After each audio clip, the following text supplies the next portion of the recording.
cold out there, we know how to warm you up with some Carson Arthur and his Yay. beautiful orchids. Give him a big hand. Thank you. Well, I love your audience today. They're fantastic. They're always fantastic. It's because I came love with pretty these guys. flowers. Yes, Yeah, that's you know what what? it is. It does make people, it just makes people feel good to see flowers, especially when there's so much gray outside and a lot of snow. It's nice to see these pops of color. And orchids, they're exotic, but a lot of people like them in their homes. They're an accessible plant. Because they're easy? I find them easy, and you know I do not have a good history. Such a trick question. It's true. They're it's easy true. to me. I've seen Tracy's garden. Yeah, orchids are beautiful. Orchids are fantastic, and orchids bloom for a long period of time. Yes. What's really nice, though, for Canadians is most of the orchids that we buy are from the tropics, and the tropics like warm conditions, so they do very well in our houses. The problem is they like humid conditions. Yes. So I always tell people, enjoy the orchid, but it's a short-term commitment. So how short term are we talking about? Well, now, if you get ones, like there's a Phalaenopsis. This is a beautiful Phalaenopsis. See how big those flowers are? This is my favorite, actually. They're out of all of them. spectacular. If you can get one of those with unopened blooms on the end, you can actually keep that blooming 3 to 6 months. Oh, that's a long time. That's a fantastic time. Yeah, for something that's so stunning. Yeah. However, once it's done.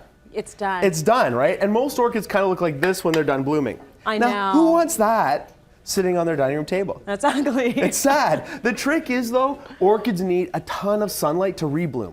Okay. And it takes them 6 to 8 months to rebloom. Oh. So it's a 6 to 8 month commitment for something that looks like that. Right. Now you're also going to notice that this one is in a plastic pot. Yep.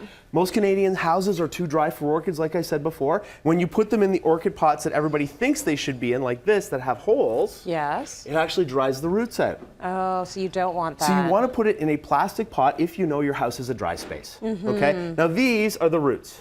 See those big things there? Yeah. I always get people complaining, oh, they're out of the dirt. Well, orchids don't actually grow in dirt, first of all. These are supposed to grow out like that because they absorb the moisture from the air around them. Okay. Don't they feel cool? Yeah, they do. They feel like really hard. So this is going to grow into an orchid at some point in 6 to 8 months? No. All it's going to do is it's going to feed the leaves. Okay. So you're not going to get other baby orchids out of that. All right. Now, if you're really lucky and you have the opportunity to get baby orchids, they Yes. look something like this.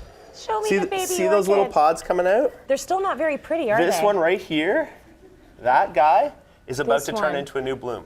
Him? This one Oh. right there. Yeah, that leaf. Her. Her. Got it. I love How that did you know? You've named my orchid. I know their genders. Now, there's 25 to 30,000 different varieties of orchids. Okay. So to give everybody the secrets on each one, yeah, we're not doing that We today. don't have enough No. time. So let's talk about the reality. Yeah. Orchids don't grow in soil. They grow in mosses, things like this. Okay. Right? Now, the reason orchids do well in mosses is mosses hold water.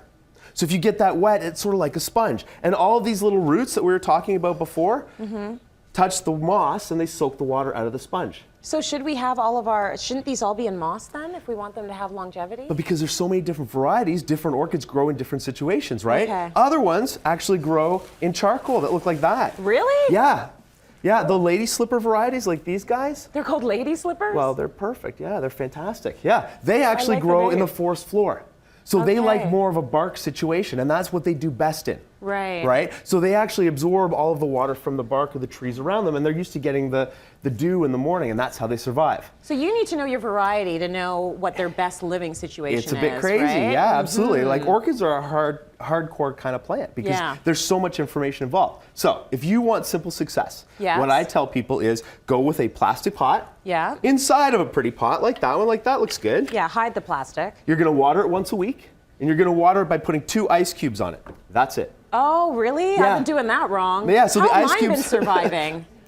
Luck? Yeah, we'll just leave that one I alone. talk to them Yeah. every day. Maybe that's it. Once the stems are done, once the brown shoot like this guy, this stem is going to actually turn brown and die off. Yeah. Once that's done, snip it down so it's not an eyesore, and then you're going to put your orchid leaves in the brightest possible spot you have in your house. And you're still going to water them 2 ice cubes once a week, and you're going to ignore it for 8 months. Okay. Okay? And if you don't get shoots at that time, It's you over. get to make a commitment change. Yeah. Right, Time, commitment time, change. time for a different orchid maybe, It's or go time for a for a new different variety. relationship. It's time Absolutely. to move on. Because that's going to give you the opportunity to bring in some new color into your house right around Yes. this time of year, which Yeah. is what you want.